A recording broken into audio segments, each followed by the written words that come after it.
ॐ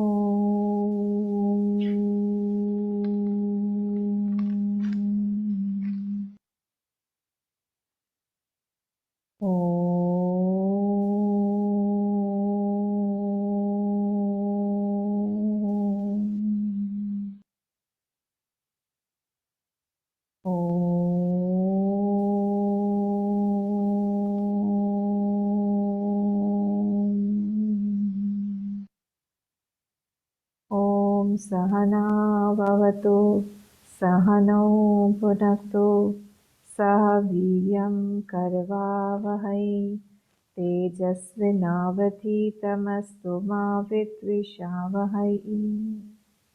ॐ शान्ति शान्ति शान्तिः। वक्रतुण्ड महाकाय सूर्यकोटिसमप्रभ निर्विघ्नं कुरु मे देव सर्वकार्येषु सर्वदा। सरस्वती नमस्तुभ्यं वरदे कामरूपिणि विद्यारम्भं करिष्यामि सिद्धिर्भवतु मे सदा। गुरुर्ब्रह्मा गुरुर्विष्णुः गुरुर्देवो महेश्वरः गुरुरेव परं ब्रह्म तस्मै श्रीगुरवे नमः। श्रुतिस्मृतिपुराणानाम् आलयं करुणालयं नमामि भगवत्पाद शङ्करं लोकशङ्करं शङ्करं लोकशङ्करम्। ॐ पार्थाय प्रतिबोधितां भगवता नारायणेन स्वयं व्यासेन ग्रथितां पुराणमुनिना मध्ये महाभारतम् अद्वैतामृतवर्षिणी भगवती अष्टादशाध्यायिनी अम्ब त्वामनुसन्दधामि भगवद्गीते भवद्वेषिणी। नमोऽस्तु ते व्यासविशालबुद्धे पुल्लारविन्दायतपत्रनेत्र येन त्वया भारततैलपूर्णः प्रज्वालितो ज्ञानमयः प्रदीपः प्रपन्नपारिजाताय स्तोत्रवेत्रैकपाणये ज्ञानमुद्राय कृष्णाय गीतामृतदुहे नमः। सर्वोपनिषदो गावः दोग्धा गोपालनन्दनः पार्थो वत्ससुधीर्भोक्ता दुग्धं गीतामृतं महत्। वसुदेवसुतं देवं कंसचाणूरमर्दनं देवकी परमानन्दं कृष्णं वन्दे जगद्गुरुं कृष्णं वन्दे जगद्गुरुम्।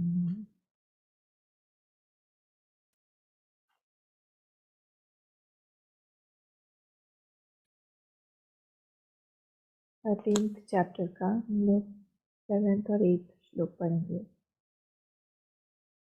ॐ श्री परमात्मने नमः। अथ त्रयोदशोऽध्यायः। श्रीभगवानुवाच अमानित्वं मदम्भित्वम् अहिंसा क्षान्तिरार्जवम् आचार्योपासनं शौचं स्थैर्यम् आत्मविनिग्रहः। अमानित्वं मदम्भित्वम् अहिंसा क्षान्तिरार्जवम् आचार्योपासनं शौचं स्थैर्यम् आत्मविनिग्रहः। इन्द्रियार्थेषु वैराग्यम् अनहङ्कार एव च। जन्म मृत्युजरा व्याधि दुःखदोषानुदर्शनम्। सेकेंड लाइन को ब्रेक नहीं करेंगे क्योंकि वहाँ पे संधि है पूरा वो शब्द तो टूट जाएगा। इन्द्रियार्थेषु वैराग्यम् अनहङ्कार एव च। जन्म मृत्यु जरा व्याधि दुख दोषानुदर्शनम्। जन्म मृत्यु जरा व्याधि दुख दोषानुदर्शनम्। हमारा जो एक्सपीरियंस है, हमारा जो अनुभव है जीवन का, वो वैसा ही रहेगा जैसे हमारे अंदर में वृत्तियां हैं। अगर हमारे अंदर में जैसी वृत्तियां होंगी उसी हिसाब से हमारे अनुभव बाहर बदलते रहते हैं। और यहाँ पे भगवान इन श्लोकों में जो 11 से 7 से लेके 12-13 तक दिए हुए हैं, यहाँ पे भगवान हमारी उन वृत्तियों को बदलने के लिए कह रहे हैं, जिससे कि हमारी अंदर के एक्सपीरियंस जो है, हमारा जो अनुभव है वो बदले, क्योंकि उसी को बदलने की आवश्यकता है हमारी। क्योंकि आंतरिक जो हमारी वृत्तियां हैं वही हमारे अनुभवों को परिभाषित करती है। हमारी अनुभव हमारा क्या होगा ये उसी पर डिपेंड करता है, निर्भर करता है कि हमारी वृत्तियां कैसी हैं। कई बार होता है ऐसे कि बाहर सिचुएशन बाहर बहुत अच्छी है, बहुत ही बढ़िया है, पर फिर भी क्या है, फिर भी वो व्यक्ति जो है वो प्रसन्न नहीं है इतना जितना उसको होना चाहिए। और उल्टा भी होता है, कभी कभी ऐसा होता है कि बाहर की परिस्थिति बिल्कुल गोलमोल है, पर फिर भी व्यक्ति की मुस्कुराहट उसके चेहरे से छोड़ के जाती नहीं है। होता है कि ठीक है, कोई बात नहीं, ये भी चला जाएगा, ये भी ठीक है, अभी है, कल नहीं था, परसों नहीं रहेगा, ये सिचुएशन परिस्थिति भी चली जाएगी। उसके मन की परिस्थिति ज्यादा खराब नहीं होती है बाहर की परिस्थिति के कारण। कैसे ऐसे हुआ है? क्योंकि उसने अपना मन वैसा बनाया हुआ है। उसने अपना मन वैसा बनाया हुआ है इन वृत्तियों के द्वारा। राम जी को देखिए, कैसी बाहर की विकट परिस्थिति थी, पर दूसरों को लगता था देख के, मतलब दूसरे निषाद राज केवट ये सब लोग, उनको लगता था, निषाद राज ने तो पूछ भी लिया था लक्ष्मण जी से कि कैसे ऐसे हुआ कि इनको इतना दुख झेलना पड़ रहा है। मैंने तो सुना हुआ है कि कर्म का ही फल मिलता है, तो ऐसे कैसे है कि इनको ये सारा का सारा जो भी किया हुआ है ये कैकेयी माँ का ही किया हुआ है, और कैकेयी माँ ही दोषी है यहाँ पे। तो अगर कैकेयी माँ को दोष देना चाहिए, इसमें इनका तो कोई दोष ही नहीं है। तब फिर लक्ष्मण जी ने उनको बोला, उसी एक ही स्वरूप में उनका गुरु स्वरूप हमको दिखाई देता है लक्ष्मण जी का। देखा, कोई यहाँ पे कोई भी यहाँ पे किसी को दुख देने के लिए नहीं है। निज कर्म कृत कर्म सब भ्राता, निज कृति ही है सब कुछ, जैसा जैसा हम लोगों ने किया हुआ है वो मिलेगा। अब प्रश्न ये उठता है कि क्या राम जी का वो कर्मफल था? बाहर से जो परिस्थिति थी वो तो नहीं हो सकता। फिर उनकी आंतरिक स्थिति को हमको देखना चाहिए कि अगर बाहर की स्थिति हमको विकट दिखाई दे रही है, बाहर की स्थिति इसीलिए मिलती है हम लोग को ताकि अंदर में एक वृत्ति पैदा हो। हम लोग सत्संग सुनते सुनते इतना तो समझ ही गए हैं कि वो बाहर जो भी हमको कुछ मिल रहा है वो इसीलिए मिल रहा है to control the subtle. Subtle मतलब हमारे thoughts. The outside situation has only come to give me some product inside. हमारे अंदर में, हमारे मन में कुछ एक, कोई एक थॉट, कोई एक वृत्ति बनाने के लिए बाहर की परिस्थिति आती है। अगर बाहर की परिस्थिति आई हमारी कुछ विकट, और हम वो अंदर हमको उतना हमारा बदलाव नहीं ला पा रही है, इसका मतलब मुझे फ्रूट ऑफ एक्शन नहीं मिल रहा है। बाहर भले ही लोगों को दिख रहा होगा कि बहुत बड़ा कर्म फल आया हुआ है, पर अंदर से तो राम जी वैसे ही थे जैसे वो अयोध्या में थे, वैसे ही वो वनवास में भी थे। हाँ, वहां पे लक्ष्मण जी ने उनको ये समझाया, निषाद राज को, कि देखिए आंतरिक स्थिति देखिए आप राम जी की, जैसे वो मुस्कुराते हुए वहां पे महल में रहते थे, सोते थे, वैसे खाते पीते थे, वैसे उनको पत्तल में दोने में भी आप दे दो, वही वो इतना आनंद से खाते हैं, चखते हैं, सबसे बात करते हुए रहते हैं। उनको तो कहीं से भी उनको दुख नहीं लग रहा है। उल्टा उनको तो बार बार यही लगता है कि मेरे पुण्यों का ये प्रभाव है कि मैं वनवास आया हूँ, मुझे इतने ऋषि मुनियों के दर्शन मिलेंगे जो मुझे अयोध्या में कभी भी बैठे हुए नहीं मिलते। ये क्या है? क्योंकि उन्होंने अपनी आंतरिक वृत्ति वैसी बनाई हुई है। इसलिए बाहर की परिस्थिति विकट से विकट भी आए तो भी वो अंदर के हमारे अनुभवों को ज्यादा बदल नहीं सकता है। और अध्यात्म का टारगेट ही यही है, अध्यात्म का परिणाम यही होना चाहिए कि बाहर की परिस्थिति से हम हिले नहीं बहुत ज्यादा। थोड़ा बहुत हिलेंगे ही हम भी, हमारे पास में भी एक मन है, हमारे पास में भावनाएं हैं, पर हिल के रोध होके फटाफट वापस आ जाना चाहिए, बहुत ज्यादा उससे प्रभावित नहीं होना चाहिए।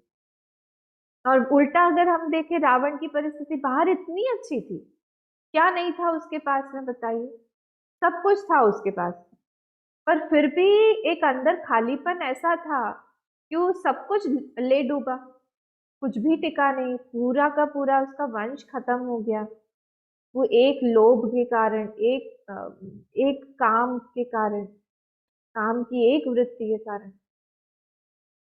तो इसीलिए हमें कोशिश करना चाहिए कि हम हमारा सुंदर मन बनाए, बहुत शांत मन बनाए, ऐसा मन बनाए जो हमेशा सेवा के लिए उपलब्ध हो, ऐसा मन बनाए कि वो अपने आप को कहीं समर्पित करना चाह रहा हो, ऐसा मन बनाए कि दूसरे भी उस मन को चखने के लिए, आनंद प्राप्त करने के लिए लालायित हो। भगवान तो क्या, दूसरे लोगों को भी हमेशा ये लगता रहे कि हम भी इनके जैसे बने, हमारा भी ऐसा हो, ऐसा सुंदर मन हो, हमको हमारा हमारा मन ऐसा क्यों नहीं है।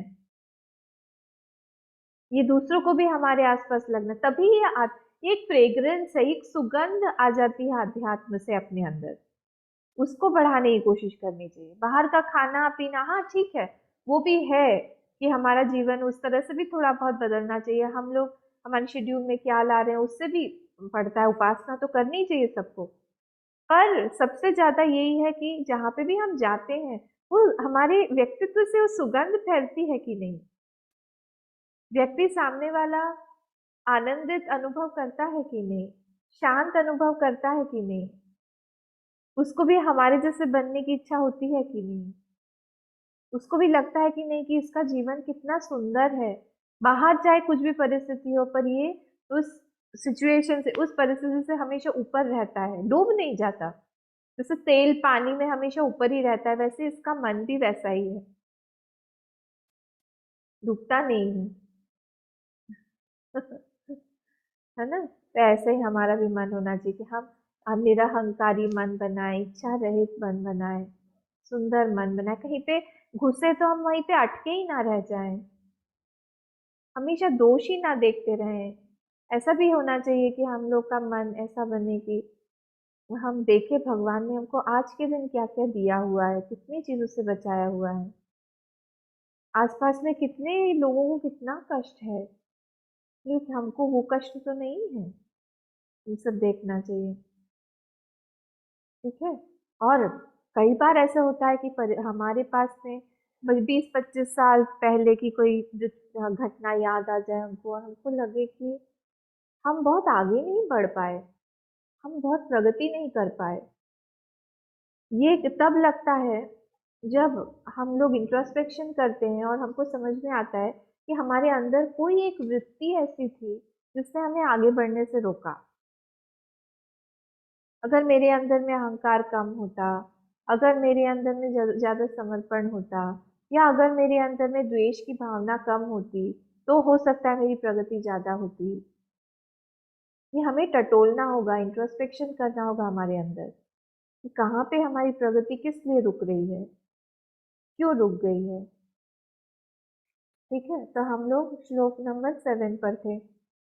अमानित्वम, अदम्भित्वम, अहिंसा, क्षांतिराजवम। आई होप आप लोग थोड़ा थोड़ा लर्न कर रहे हैं इसको। आचार्योपासनम, शौचम, स्थैर्यम, आत्म विनिग्रह। हम लोगों ने इसको देखा था, अमानित्वम देख लिया था, अभिमान राहित्यम। फिर अदम्भित्वम, दंभ रहित, दंभ दिखाने की जो चेष्टा होती है कि मैंने अपने मन में कुछ इमेज बना के रखी है।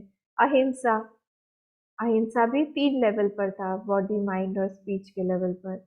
फिर शांति ही, शांति मतलब क्षमा, हम क्षमा करते चलें। क्यों क्षमा करें, क्योंकि हमको भी आवश्यकता होती है क्षमा की, सबसे ज्यादा गलतियां तो हम ही करते हैं। शांति ही। आर्जवम, आर्जवम मतलब है रिजुता, रिजुता मतलब क्या, सरलपना, कहीं पे भी कुटिलता नहीं है मन में, कोई दुर्भावना नहीं है, कोई छुपे हुए हमारे प्रयोजन नहीं है। बोलते हैं आर्जवम। आचार्योपासनम, इसको भी हमने देखा था कि आचार्य की उपासना की कितनी आवश्यकता है। लोग जाएं वहां पे, प्रणाम करें, सीखें उनसे, क्योंकि वो बहुत अ, आचार्य एक हमारे जितने भी नेगेटिव टेंडेंसीज है, हमारे जितने भी नकारात्मक हमारी जो सोच है, उसको कई बार हम देख नहीं पाते हैं, वो देखते हैं। उसे उठाने के लिए, बाहर लाने के लिए उनकी आवश्यकता है जीवन में। जब हमारे हमारे पास में हमारा एक मन हमको इंस्ट्रूमेंट ऐसा दिया हुआ है जो हमारे वश में नहीं है, नियंत्रण में नहीं है, तो उसको हमको किसी और को ही सौंप देना चाहिए, ताकि वो हमारे जीवन को आगे बढ़ा के लेके जाए। आचार्य उपासनम। शौचम। शौचम में क्या देखा था हमने? शौचम भी, ये भी आंतरिक और बाह्य शौच दोनों ही था। दोनों ही तरफ से हमको शौच चाहिए। आंतरिक शौच क्या होता है? आंतरिक शौच में हमने देखा था कि जिसमें हमारा इंटेंशंस बहुत प्योर हो, कहीं पे भी कुछ हम गलत सोच नहीं रहे हों किसी के बारे में। इसको हमने शौचम में देखा था। फिर हम आते हैं स्थैर्यम। थोड़ा सा हम टच करके इसको आगे बढ़े थे, इसको हम देखते हैं स्थैर्यम। कहीं पे भी अगर किसी को, देखिए आध्यात्म में स्थैर्य बहुत आवश्यकता है, इसलिए सबसे इम्पोर्टेंट है स्थैर्यम। क्योंकि कई लोग, मैंने अपने ही जीवन में देखा है कि कितने ही साधकों को जिनके जीवन में स्थैर्य नहीं है, इसीलिए 20-25 साल में भी वो कहीं भी पहुंच नहीं पाए, जहां है वैसे ही रहे। तो आगे बढ़ने के लिए हम लोगों को एक जगह पे टिके रहना पड़ेगा। ये बहुत जरूरी है, क्योंकि यहाँ पे चैलेंजेस आएंगे, जहाँ पे हमारी कोई कहीं हम बड़ी चीज के तरफ जाते हैं, बड़ी चीज के को पाने की हम इच्छा रखते हैं, वहां पर उतने ही बड़े हमारे सामने विघ्न आते हैं। तो आप इसको उल्टा करके भी देखिएगा। अगर कोई बड़ा विघ्न आ रहा है आपके जीवन में, क्योंकि हम लोग कई बार हतोत्साहित हो जाते हैं ना, तो जब कभी बड़ा विघ्न आ रहा है हमारे जीवन में, तो इसको ये समझना चाहिए कि हम किसी बड़ी चीज की तरफ अग्रसर हैं। तब मन शांत हो जाता है। अगर आपके जीवन में कभी कुछ बड़ी घटना ऐसी हुई है, कई लोग ऐसे होते हैं जिनका बहुत, हम सोच नहीं सकते, ऐसी ऐसी परिस्थितियां सामने आ जाती हैं, और ऐसे बंधन में रहते हैं कि हम लोग ना छोड़ पाते हैं, ना हम लोग उस स्थिति को एक्सेप्ट कर पाते हैं। तब यही हमें हमें समझना चाहिए। जिस व्यक्ति के, साधक के जीवन में स्थैर्य होगा, वो यही सोचेगा कि भगवान मुझे बहुत बड़ी चीज देने के लिए मेरा मन तैयार कर रहे हैं। बोलते हैं ना, सिंधनी का दूध सोने के पात्र में ही टिकता है, ये कहावत है हिंदी में। तो वैसे ही मेरा सोने का हृदय बना रहे हैं, मेरा सोने का मन बना रहे हैं। किस कारण से? क्योंकि उनको कुछ बड़ा ज्ञान देना है, बड़ा अनुभव मुझे देना है, बड़ा प्रेम मुझे देना है। इसीलिए वो चाहते हैं कि अभी से हम तैयारी करें, और बड़ा कुछ प्रारब्ध मेरा पिछला कट जाए, और वो मुझे हमेशा के लिए बहुत बड़ा अनुभव दे पाए, ज्ञान दे पाए। तो ऐसा ये सोच के हमको स्थिरता अनुभव करनी चाहिए, हर जहाँ पे भी हम हैं पकड़ के रखें। संसार में भी स्थैर्य की आवश्यकता है। अब जिन लोगों ने, जैसे अभी भी ओलंपिक्स वहाँ चल रहा है, हाँ, फिर ये भी क्या बोलते हैं, जो ये माउंट एवरेस्ट पर चढ़ते हैं, या फिर माउंटेनियरिंग करते हैं, माउंट एवरेस्ट पर जो चढ़े थे, फिर या तो मून पे जो गए हैं, चंद्रमा पे जो गए हैं, इतना स्थैर्य चाहिए। कुछ करें और फिर नहीं हो, और फिर ऐसा नहीं होना चाहिए। हम फेल फेल असफल अगर हो रहे हैं, हर असफलता को हमको यही मानना चाहिए कि मैं और ज्यादा निकट पहुंच गया हूं मेरे लक्ष्य के। सपोज कि मुझे मुझे 100 बार असफल होना है, सपोज, और मैं एक बार असफल हो गई, मेरे प्रारब्ध में मुझे पता नहीं है पीछे क्या लिखा हुआ है। पीछे लिखा हुआ है कि मुझे 100 बार असफल होना है, तो एटलीस्ट मेरा एक बार असफल तो कट गया ना। मैं अब 99 टाइम्स होने से मैं सफल हो जाऊंगी। उस समय मुझे पता है, उस समय आसान नहीं होता ये देखना, क्योंकि हम हमारी तरफ से पूरा पुरुषार्थ करते हैं, मेहनत करते हैं, 100% वी ट्राई टू गिव। उस समय कोई अगर इस तरह से बोले कि नहीं तुमको 99 बार और फेल होना है, तब तो वो हतोत्साहित ही हो जाएगा। पर उस समय भी वो बना रहे, उसके लिए फिर वो गोल जो है वहां पे खड़ा हुआ है, लक्ष्य खड़ा हुआ है उसका, उसका उसका आवभगत होगा, बहुत सम्मान के साथ आवभगत होगा फिर। इसलिए हारना नहीं चाहिए हर एक बार। वो आपको गधे की स्टोरी पता है? गधा और गधा कुआं में गिर गया था, बहुत गड्ढा था कुआं। और गधा जो था वो थोड़ा सा वृद्ध गधा था। तो उसका उसका जो मालिक था वो बोला कि अब ये कुएं में से कैसे सूखा कुआं था, तो बोला अब इसको यहाँ से निकालने में ही इतना पैसा लग जाएगा, इससे अच्छा है कि इसको यही छोड़ दो, इसको गड्ढे में दबाई दो, मतलब मिट्टी डाल दो और इसको दबा दो, खत्म हो जाएगा हम लोगों को कुछ। ये नीचे से सुन रहा है कि ये क्या क्या कर रहे हैं लोग, मुझे मार डालेंगे। तो उस ऊपर से जितने बार भी मिट्टी फेंक रहे थे, वो अब मिट्टी को झटक रहा था, झटक के उस मिट्टी के ऊपर खड़ा हो जाता था। ऐसे ऐसे कर करके वो मिट्टी फेंकते थे, मिट्टी फेंक ऐसे करके ऊपर ही आ गया। तो हमारे ऊपर भी जितनी बार भी हम असफल हो या कोई कुछ बोले, मुझे उस गधे की याद आती है। मिट्टी पड़ी, चलो इसको ऊपर कूदो, इसको उसके ऊपर फांद जाओ, कुछ नहीं होगा। Jump, Ananya jump. इतनी जल्दी हम हतोत्साहित हो जाते हैं, ये अच्छी बात नहीं। तो धैर्य की बहुत आवश्यकता है, बहुत ज्यादा। बहुत बाधाएं आती हैं, छोटी मोटी नहीं आती है, तरह तरह की बाधाएं आती है। तो इसमें हम लोग को बहुत फर्मनेस, धैर्य की आवश्यकता है कि हमने एक बार अगर तय कर लिया है कि हमारा ये गोल है, तो हम उसको प्राप्त करके रखेंगे, डू और डाई। मर जाएंगे, कोई बात नहीं, इस जन्म में नहीं होगा ना, हमको अगले जन्म में तो मिल जाएगा, क्योंकि हम उसी वृत्ति के साथ में ही पैदा होंगे। इतनी ज्यादा हमारे अंदर दृढ़ता होनी चाहिए अपने लक्ष्य के प्रति, कि कुछ भी हो जाए हम नहीं छोड़ेंगे अब, कुछ भी हो जाए हम पाके रहेंगे अब, बहुत हो गया। ठीक है, और छोटी छोटी चीजों से हमें हिलना नहीं चाहिए, कोई बात नहीं, नहीं है, होगा। इच्छा बना के रखे हम लोग, होगा, कभी ना कभी होगा, होगा, होगा। ठीक है, अब ये स्थैर्य में ही मैंने आपको लेवल्स बताए थे। सबसे पहले हम लोग एक एक करके देखते हैं। शारीरिक स्थैर्य, जो भी साधक है उसके लिए शारीरिक स्थैर्य की बहुत आवश्यकता है, बहुत ज्यादा।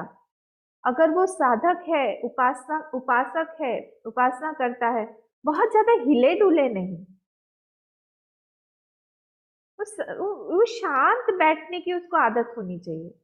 अगर शरीर बहुत चंचल है, देखिए हमारी अंदर की वृत्ति और बाहर का जो कर्म है या फिर बाहर का जो शरीर है, ये दोनों कनेक्टेड है, इन दोनों में लिंक है। तो अगर हमारा हमारा बाहर से शरीर हिलेगा बहुत, तो हमारे मन में भी जो वृत्तियां हैं वो स्थिर नहीं रहेंगी, वो भी इधर उधर हिलती डुलती रहेंगी। और इसीलिए सबसे पहले बोला जाता है कि आप आसन को स्थिर करिए, ठीक ठाक बैठिए, जो भी आसन में है। आपके पास में चेयर आसन है तो चेयर आसन में ही सीधे बैठिए।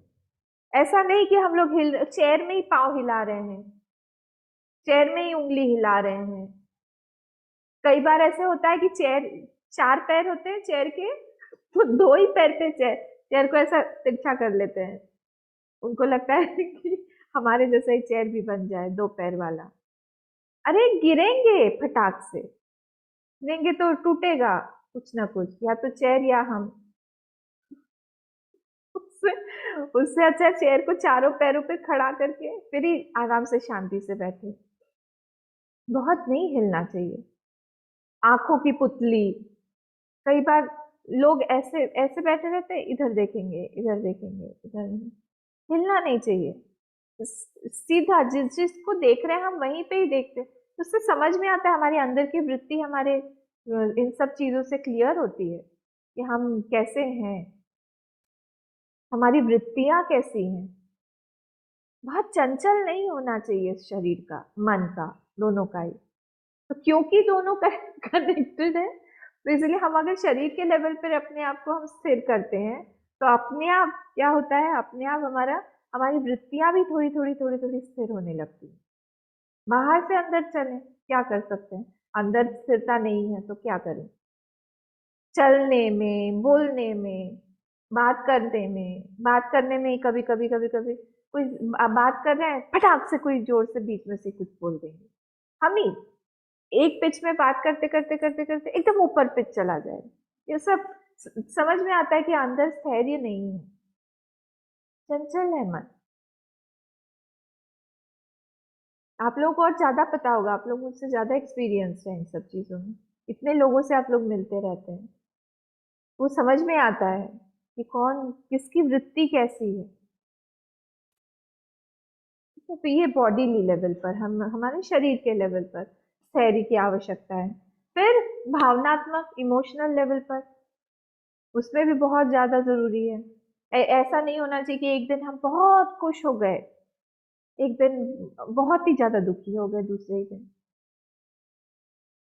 एक दिन तो हम खूब मना रहे हैं, खूब घर में उत्सव हो रहा है, सब कुछ हो रहा है, दूसरे दिन घर खाली तो हम भी दुखी, हमारा भी मन खाली।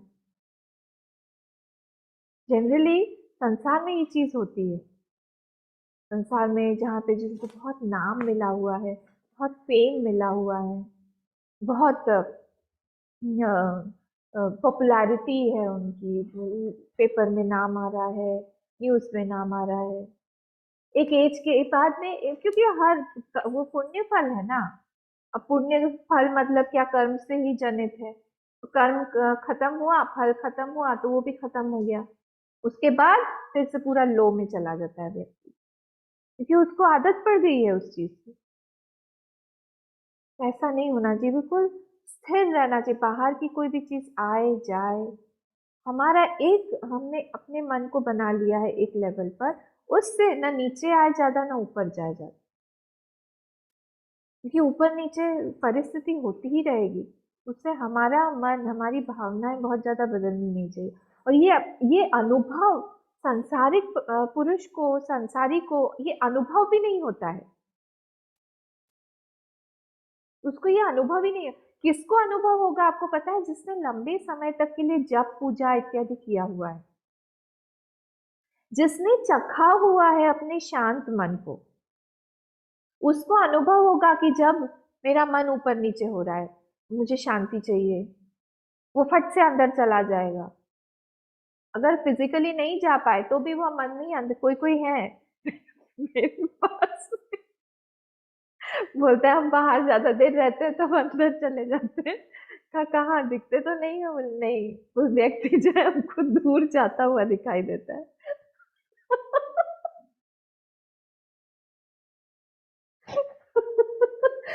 हाँ, अच्छा ऐसा भी होता है, हाँ।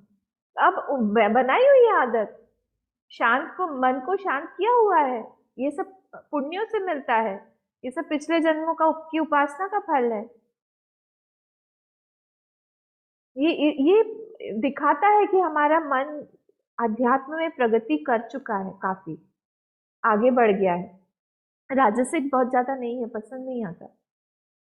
शांत एक लेवल पर रहना चाहते, बहुत ज्यादा बक बक बक बक बक बक, बहुत ज्यादा एक्सट्रोवर्टेड, बाहर की तरफ की बातें, सांसारिक बातें, वो अंदर घुस आते हैं। ये जो चखेगा उसको ही समझ में आएगा, जिसने चखी हुई नहीं है ये वाली स्थिति, उसको ये मैं क्या बात कर रही हूँ, ये इसमें क्या बोला जा रहा है गीता में, उनको बोलेंगे कि ये तो हमारे अनुभव में नहीं है। अनुभव तो संसार में ऐसा ही होता है कि बहुत हाई चढ़ा दे।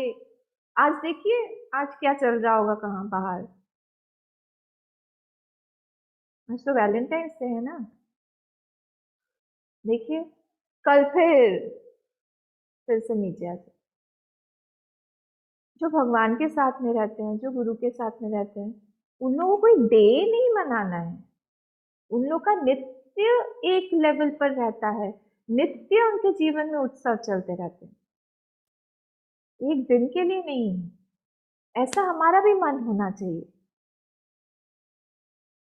नित्य उस स्थिति पे हम लोग रहें, हम लोग अपने आप को दे सकें, भगवान को समर्पित कर सकें, हम लोग ऐसा होना चाहिए। ठीक है।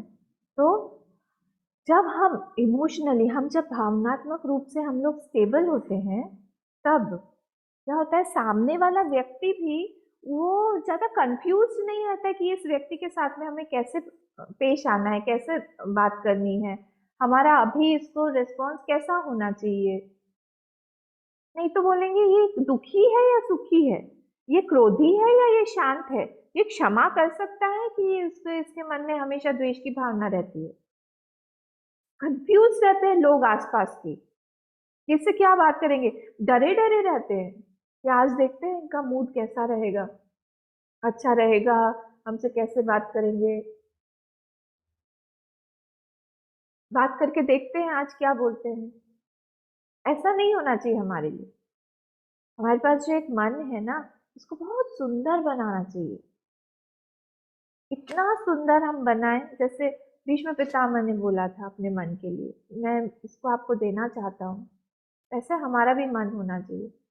भगवान भी लालायित हो इसको लेने के लिए, उनको भी लगे कि कितना सुंदर मन बना है इसमें। उसके लिए उपासना की आवश्यकता है, उसके लिए अपने मन को ठीक करने की आवश्यकता है।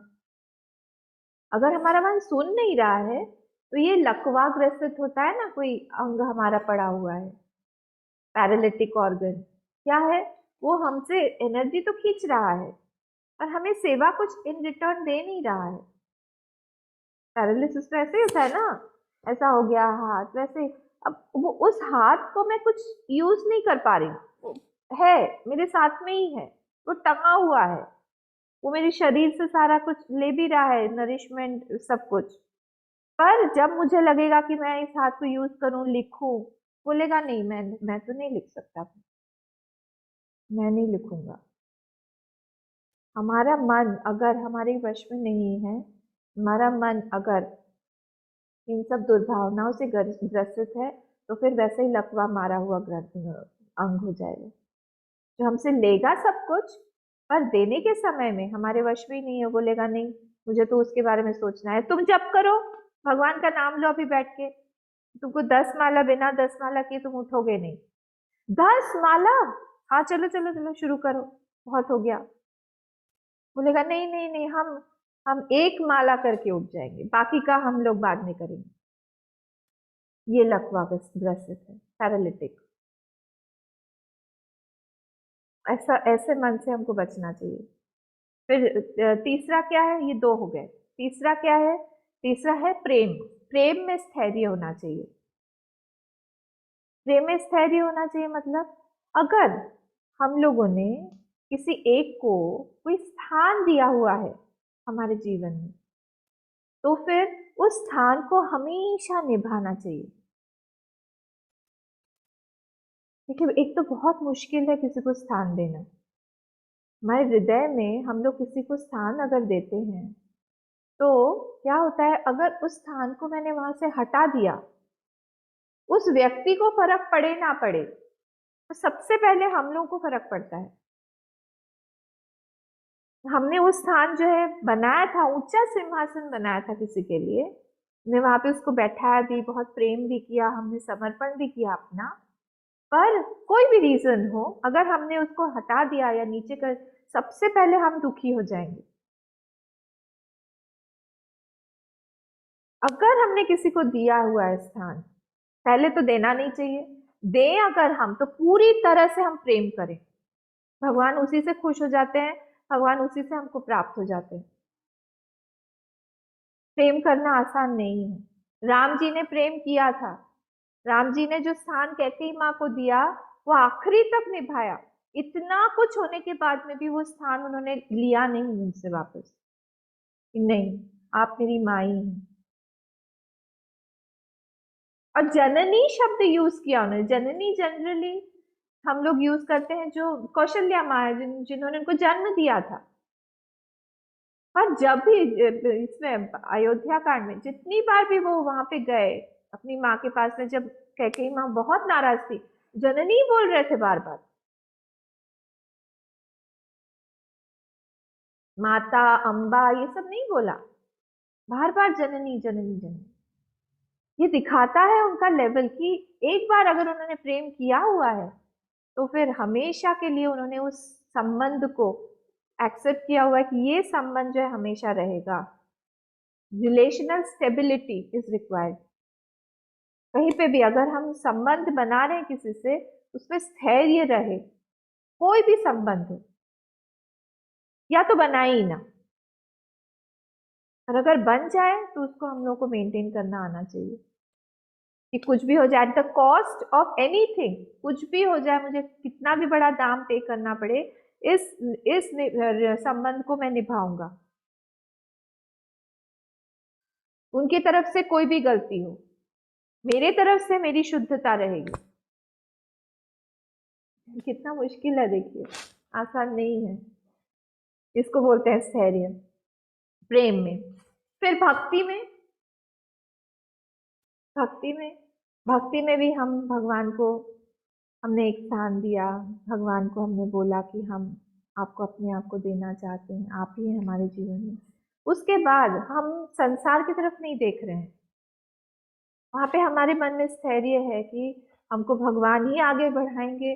अगर ज्ञान देना होगा भगवान ही देंगे। अगर दूसरा कोई कहीं पे हमको सिचुएशन परिस्थिति बदलनी होगी वही बदलेंगे। उनमें पूरी सामर्थ्य है, उनमें शक्ति है। वो सुनते हैं, वो मुझसे प्रेम करते हैं। और सब कुछ अगर एक जगह से मुझे मिल रहा है तो फिर मुझे दूसरी जगह से सपोर्ट लेने की क्या जरूरत है। वही दे रहे हैं मुझे सब कुछ,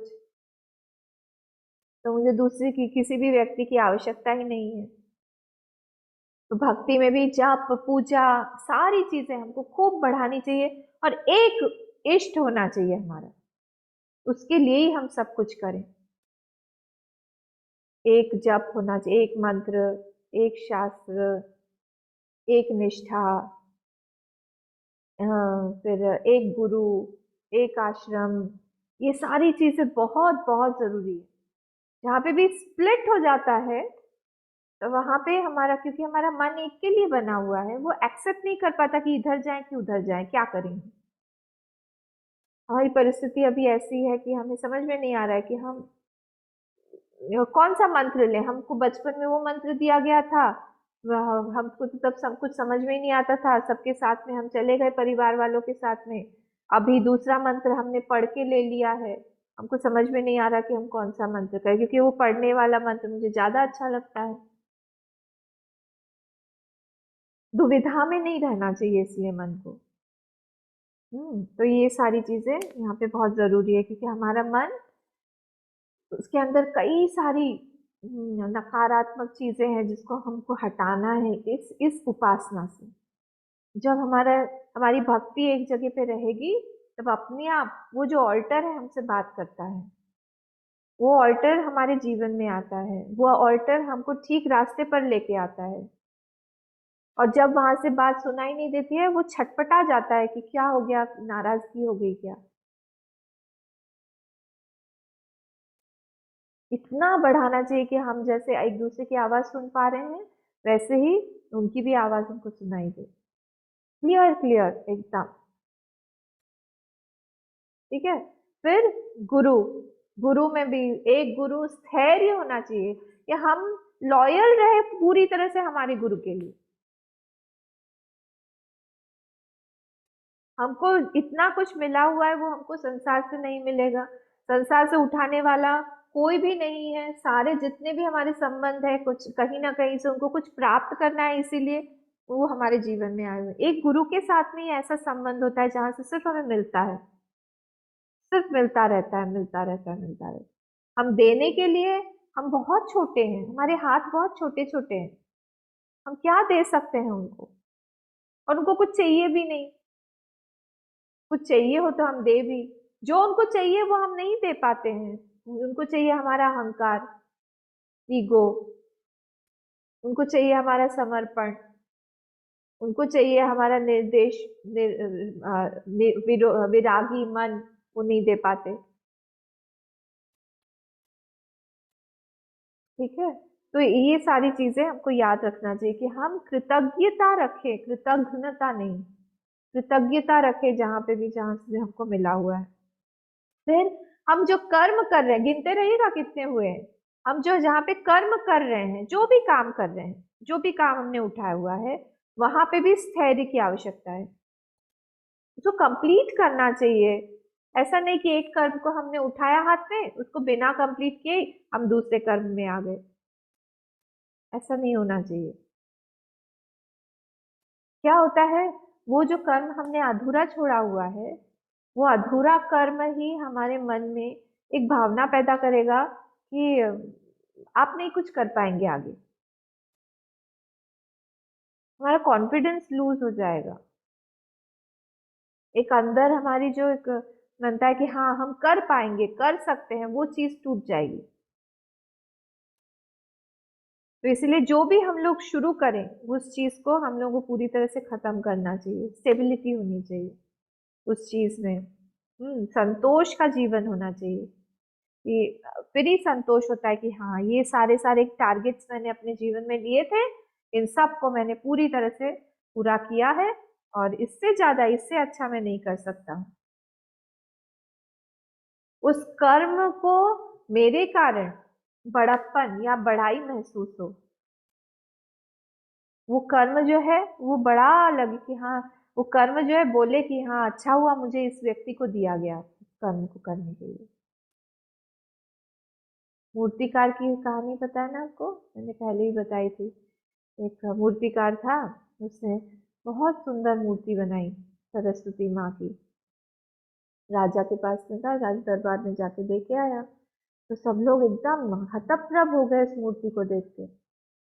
कि कैसे बनाते हैं आप इतनी सुंदर मूर्ति, ऐसा लग रहा है माँ एकदम ज्वलन इसमें से अभी साक्षात प्रकट होने वाली है। कैसे बनाते हैं आप बताइए। तो सब राजा के दरबार में सब जब सुनना चाह रहे थे, उन्होंने कहा कि अच्छा मैं आपको बताता हूँ। सबसे पहले मैं क्या करता हूँ, 7 दिन तक,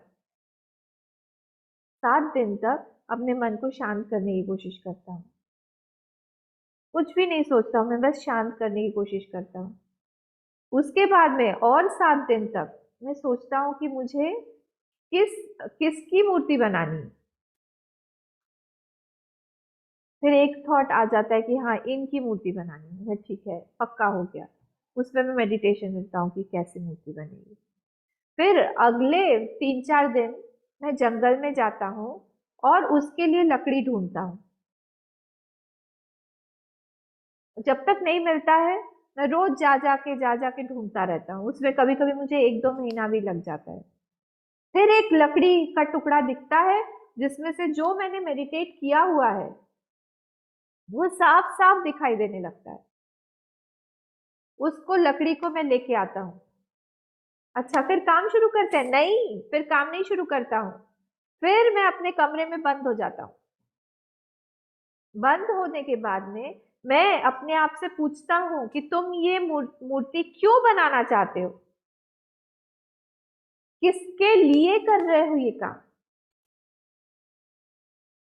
फिर जब तक मुझे एकदम मेरे मन जैसा उत्तर नहीं मिलता है कि मैं इस किसके लिए कर रहा हूँ ये काम, किसको देना है, अपने अहंकार के लिए कर रहा हूँ या प्रशंसा पाने के लिए कर रहा हूँ या पैसा पाने के लिए कर रहा हूँ, तब तक मैं हाथ नहीं लगाता हूँ छेनी हथौड़े को। तब तक वैसा ही रहता है। जब मेरा मन एकदम साफ हो जाता है, मेरा मन एकदम, मेरा प्रयोजन जो है वो एकदम क्लियर है, क्रिस्टल क्लियर कि क्यों कर रहा हूं मैं अपने लिए, अपने भगवान के लिए, मैं संतोष के लिए कर रहा हूँ। मुझे कुछ भी बाहर से पाने की इच्छा नहीं है। अगर कोई बुराई भी करे उसमें मुझे बुरा नहीं लगना चाहिए। ये मैं अपने आप को 7-8 दिन तक समझाता रहता हूँ। उसके बाद मैं आंख बंद करके उस उसके सामने वो जो है लकड़ी का टुकड़ा, उसके सामने बैठता हूँ और सोचता हूँ कि यहाँ पे किस एंगल से कौन सा मूर्ति जो है कैसा ठीक लगेगा, दिखेगा। कहीं होता है ना, कई बार एक बार इस फैसेट से अच्छा लगता है, कभी कुछ, तो ये किस एंगल से ठीक लगेगा, वो पूरी तरह से मेडिटेट करके सोच के फिर मैं हाथ में उठाता हूँ अपना हथौड़ा और छेनी, अपने जो इंस्ट्रूमेंट्स है, फिर मैं काम शुरू करता हूँ। और उस समय काम करते समय मेरा मैं नहीं आता है। तब वो जो सुप्रीम पावर है जो मुझसे काम करवाना चाहता है, वो डायरेक्टली मेरे हथौड़े को और मेरे इंस्ट्रूमेंट्स को पकड़ के वो काम करता है। उसमें मैं काम नहीं करता हूँ, इसलिए आप जो भी प्रशंसा भी कर रहे हैं उसका भी भागीदार मैं नहीं हो सकता, क्योंकि मैंने बनाया ही नहीं है। मैंने अपने आप को पूरा खाली कर दिया। जहां कहीं पे भी, कोई भी कहीं पे भी अगर हमको परफेक्शन दिखता है, तो सिर्फ इसी कारण दिखता है कि वहां पे उसने वहां पे अपना अहंकार नहीं लाया है। अहंकार मतलब मैंपना।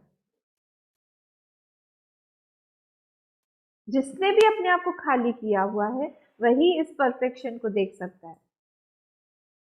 और ऐसे बड़े बड़े काम होते हैं उससे कि बाद में जाके सब लोग बोलते हैं कि वाह इतना अच्छा काम है।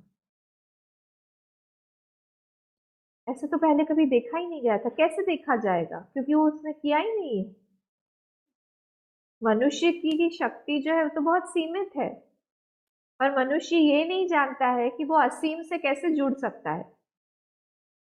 भगवान ने उसको असीम से जोड़ने के लिए भी शक्ति दी हुई है, पर वो शक्ति का उपयोग वो करना नहीं जानता है। मैंने इसमें बोला था ना, रामायण ज्ञान यज्ञ में, एक है ईश्वर, एक है जीव। ईश्वर के पास में अनलिमिटेड शक्ति है, पर विदाउट एनी डिजायर, कोई इच्छा नहीं है।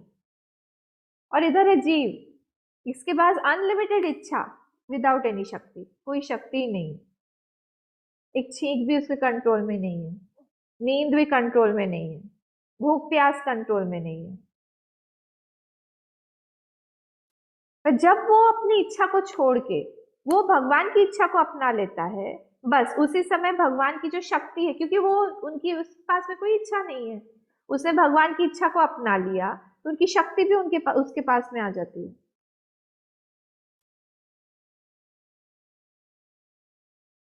इसी चीज को अगर हम समझ जाएं, तो फिर हम लोग के पास में बहुत मिरेकल्स हमारे जीवन में होने लगेंगे।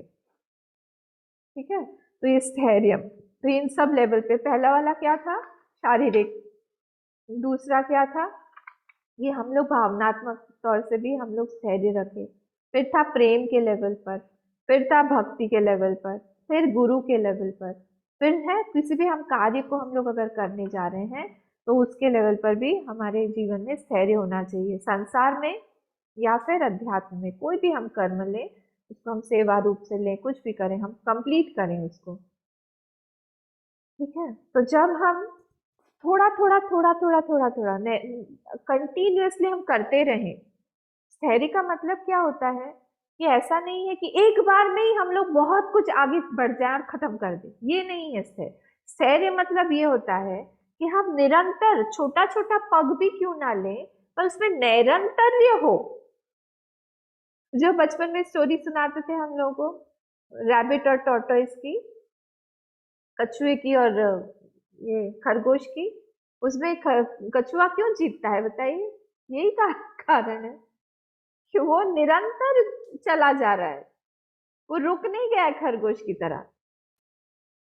तो ये यहाँ पे भी हमारे साथ में भी, तो इसीलिए अगर आप भी देखिए, अगर आपके पास में कोई ऐसा व्यक्ति है जो बहुत अच्छे कर्म आपके लिए कर रहा है, एकदम से बहुत सारे अच्छे कर्म उसने कर दिए, पर निरंतरता नहीं है। कभी 2 साल में, 3 साल में एक बार में आया, उसने बहुत सारा अच्छा कर्म कर दिया आपके लिए और चला गया, भाग गया। और दूसरी तरफ एक और व्यक्ति है जो रोज कुछ छोटा सा ही क्यों ना हो, कुछ नहीं, बस आपको देख के स्माइल करके ही चला जाता है, पूछता है आप कैसे हैं, ठीक है ना। आपका मन वो जो रोज जो कर रहा है, निरंतर जिसने अपने जीवन में रखा है, उसके प्रति ज्यादा आपका लगाव बन जाएगा।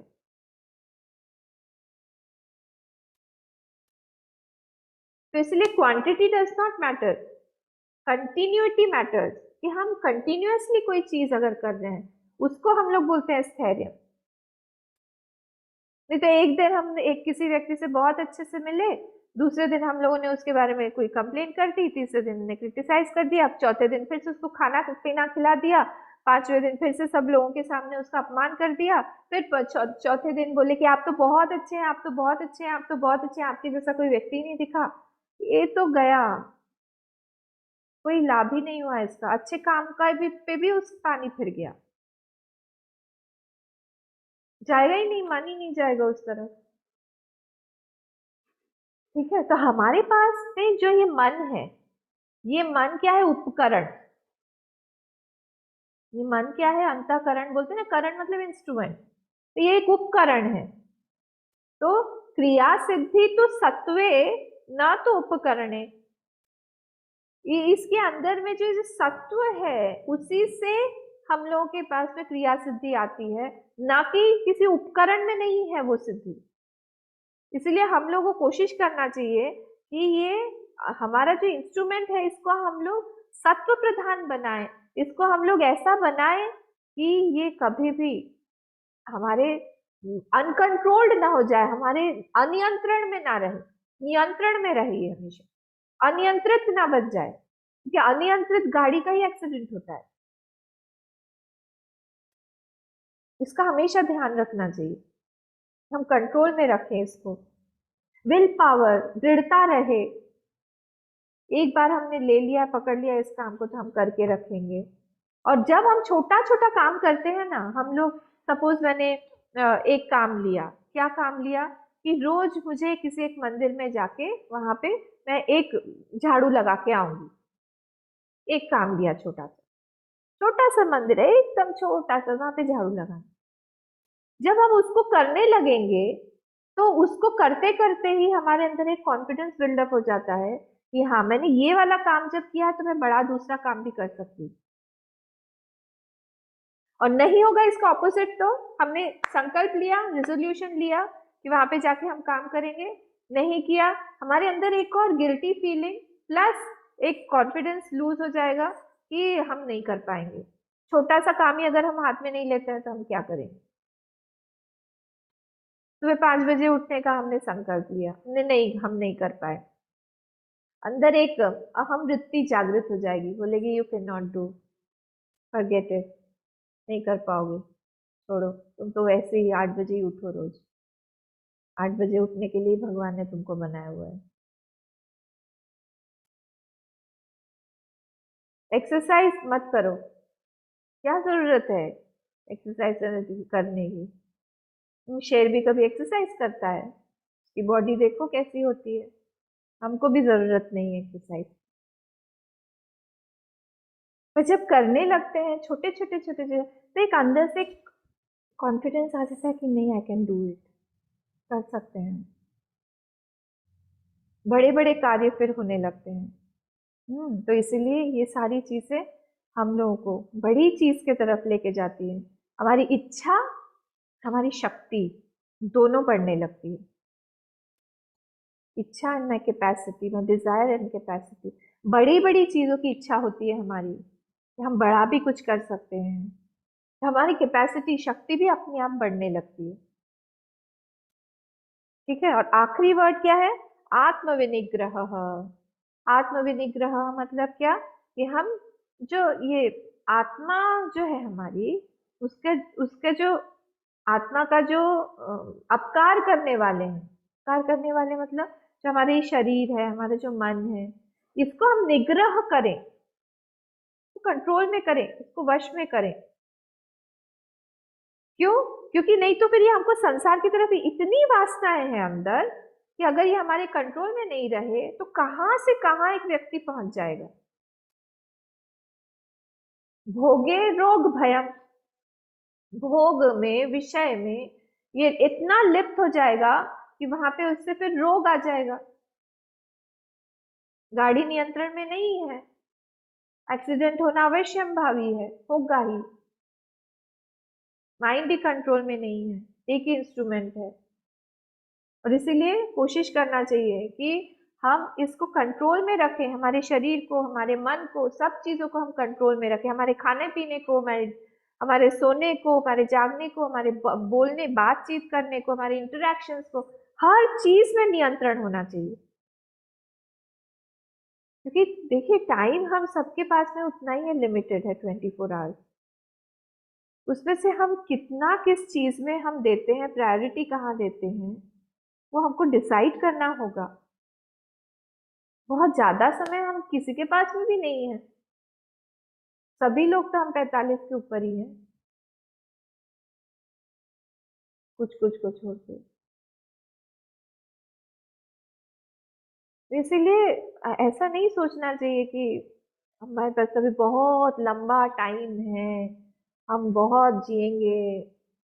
इतना कम समय है कि एक एक क्षण का हमको हिसाब रखना चाहिए, हमने क्या किया, कि नेक्स्ट मोमेंट ही पता नहीं हमारा कहाँ बीते, कहाँ हो हम। आज का दिन तो निकल गया, कल पता नहीं कहाँ पे जाएंगे, क्या करेंगे। और हर अनकंट्रोल के साथ में, हर अनियंत्रण के साथ में एक दुख की वृत्ति बनती है। अगर कोई दुखी है, इसका सीधा सीधा तात्पर्य यही है कि उसने कहीं ना कहीं अपने मन का नियंत्रण खोया हुआ है, अनियंत्रित जीवन उसने जिया हुआ है, इसलिए उसके जीवन में दुख है।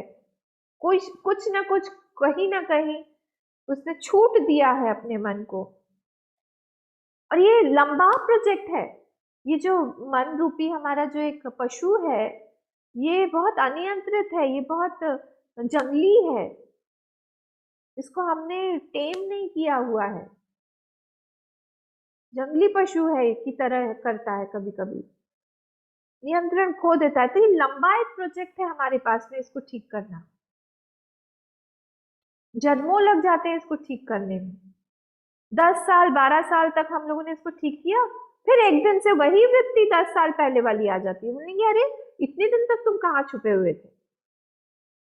ताकि मुझे खुद को ही पता नहीं था कि ये वृत्ति भी है हमारे अंदर। इसलिए खूब श्रवण मनन सेवा चिंतन ध्यान आराधना उपासना, ये सारी चीजों से अब इसको ठीक करते रहना चाहिए। और हर एक के लिए कोई ना कोई कुछ ना कुछ उपाय है, हर एक वृत्ति के लिए उसके उसको दबाने का एक दूसरे तरह से उपाय है। भाग रहा है मन, जप करने बैठे। क्रोधी है मन, अपने अपने विचारों को ही, अपने गलतियों को भी पहले सोचे, क्योंकि क्रोध आता है जब हम दूसरे की गलतियों को देखते हैं। क्षमा नहीं कर पा रहा है मन, हम देखें कि हमको कितने लोगों ने क्षमा किया है, कहाँ कहाँ पे हमको क्षमा की कितनी आवश्यकता हुई है, हम क्यों नहीं क्षमा कर सकते। वैसे तरह तरह से खुद को ही बैठना पड़ेगा, खुद को ही टाइम देना पड़ेगा, इस मन को ठीक करने के लिए एक अलग एजेंडा होना चाहिए, एक डायरी होनी चाहिए, देखना चाहिए कि हमको कौन कौन से काम वृत्तियों पे काम करना है, मन के ऊपर कहाँ कहाँ मेरा मन भटक जाता है। लंबा समय लगता है,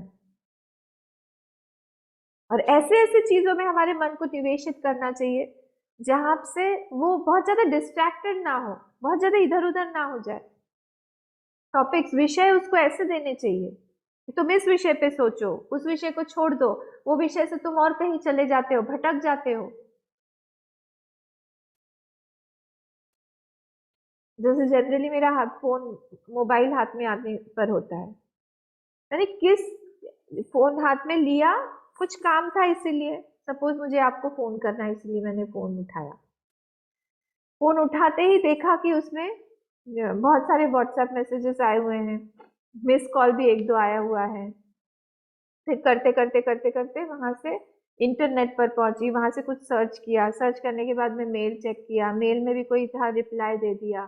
सब कुछ करते करते जो मैंने फोन उठाया था, किस लिए उठाया था, आपको फोन करने के लिए उठाया था, वही मैं भूल जाती हूँ। फिर बाद में चल के आधे घंटे बाद याद आता है, अरे राम, वो तो फोन करने के लिए उठाया तो भूल ही गए। ऐसा ही है संसार। हम करने कुछ चाहते हैं और कहीं और घुस जाते हैं, और हमारा ट्रैक पूरा चेंज हो जाता है। तो ट्रेन के ट्रैक्स होते हैं ना, वो लोग जो कहीं चलते तो कहीं ना कहीं डेस्टिनेशन, अगर गलत ट्रैक पे चला गया ट्रेन, अगर सिग्नल ठीक नहीं रहा, वो लोग ट्रैक्स चेंज करते रहते हैं ना, अगर ट्रैक गलत हो गया तो कहाँ से कहाँ पहुंच जाएंगे। जाना था हमको गोवा, हम पहुंच गए कन्याकुमारी। ऐसा हो जाएगा। इसलिए उन उन विषय को चूज करना चाहिए हमें, जहां से हम भटकेंगे नहीं, जहां पे मन को शांति प्राप्त होगी, जहां पे वासनाएं जो है ऑलरेडी हमारी इतनी एग्जिस्ट करती हैं, वो थोड़ी सी शांत होंगी। नहीं तो कैसे होगा बताइए, हम कम कहाँ से करेंगे, ज्यादा ही बढ़ती जा रही है ये तो। इतनी तरह से इसको समझाना, इतनी तरह से, बाप रे। ठीक है, आज हमारा समय हो गया है। इसी के आगे आत्मविनिग्रह हो गया। अब हम लोग नेक्स्ट जो श्लोक है, 8वां वाला, इसको हम लोग कल देखते हैं। आज हम यहाँ पे रुकते हैं। ओम। पूर्णमदः पूर्णमिदं पूर्णात् पूर्णमुदच्यते, पूर्णस्य पूर्णमादाय पूर्णमेवावशिष्यते। ओम शांति शांति शांति। हरि ओम। श्री गुरुभ्यो नमः। हरि ओम।